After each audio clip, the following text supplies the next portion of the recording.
Masih di seputaran kasus Pindah Cirebon, di mana Deddy Mulyadi berkomitmen tetap mengawal kasus Pindah Cirebon meskipun kini dirinya ikut dalam kontestasi pemilihan Kepala Daerah Jabar 2024. Nah, pengungkapan kasus Pindah katanya tidak akan mengganggu pencalonannya sebagai calon gubernur bersama wakilnya yaitu Erwan Setiawan. Nah, seperti kita ketahui, Deddy Mulyadi turut mengungkap kasus Pindah Cirebon melalui kontennya, bahkan KDM juga membeberkan sejumlah fakta hingga mendorong para saksi bersuara. Nah, kini seiring menjadi calon gubernur Jawa Barat, muncul pertanyaan, benarkah Deddy Mulyadi mengawal kasus ini atau sekadar mencari suara? Seperti apa videonya? Yuk kita simak. Let's go. Kang Deddy ini kan muncul ke permukaan dengan YouTube-nya, itu adalah soal kasus pembunuhan Vina. Iya. Apa yang melatar belakangi Kang Deddy hingga mau terjun ke sana? Apakah karena memang sudah mengekar akan maju ke dunia politik dan kasus ini adalah kasus yang menarik bagi masyarakat atau gimana? Itu sebenarnya nggak sengaja. Jadi saya lihat di TV itu, saya tuh kasihan banget. Lihat ada seorang pengacara dari Cirebon, namanya Titin, dibully habis di acara TV One loh saya lihat. Kemudian bersama orang yang baru keluar dari penjara, namanya Sakatata. Saya sih melihat dari situ, apa bener ini orang.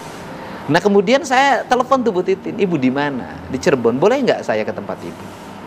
Boleh. Akhirnya saya bicara dengan Sakatata. Itu masih dibully loh Bu Titinnya ketika saya wawancara Sakatata. Orang bilang ke Bu Titinnya malah hampir segala macam. Tapi saya tetap, kok ini ada misteri.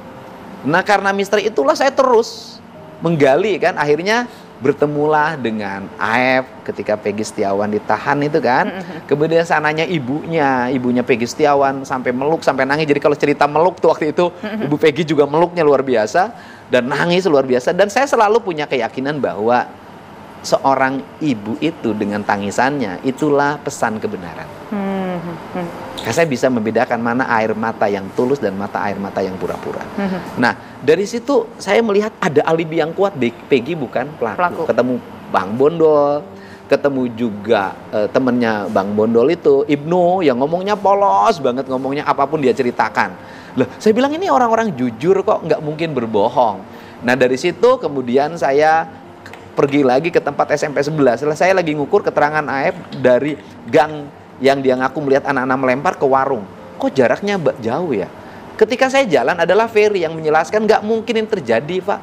Masa orang bisa melihat dari jarak 150 meter jam 10 malam? Gelap. Dan kemudian saya juga bertemu sama tukang warungnya. Nggak ada, Pak.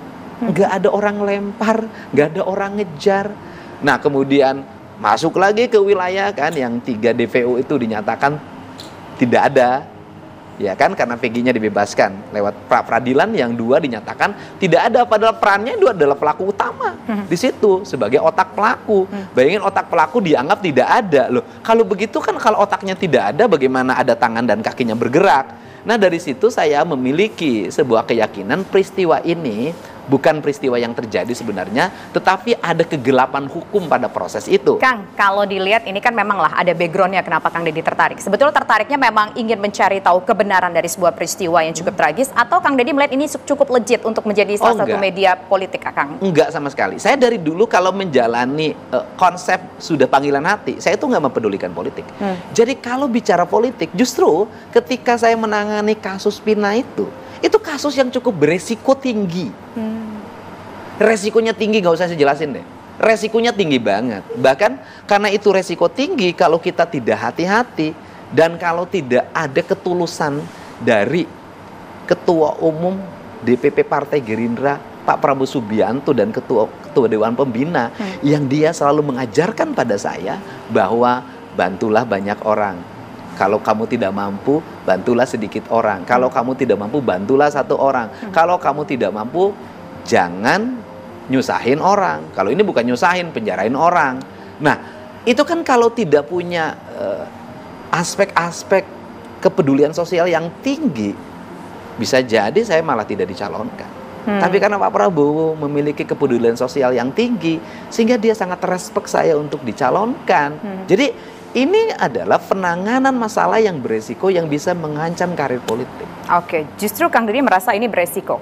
Kang Deddy, boleh tahu nggak sih effortnya seperti apa sih untuk membantu kasus Vina ini terungkap? Karena kan mendatangkan saksi-saksi, kemudian mereka juga yang Kang Deddy ajak bicara itu juga mereka harus dirasakan jamin dulu karena mengganggu pekerjaan mereka dan segala macam.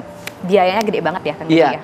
Gini, saya ini hidup yang selama ini mungkin orang nggak percaya. Saya tuh hidupnya dengan hati.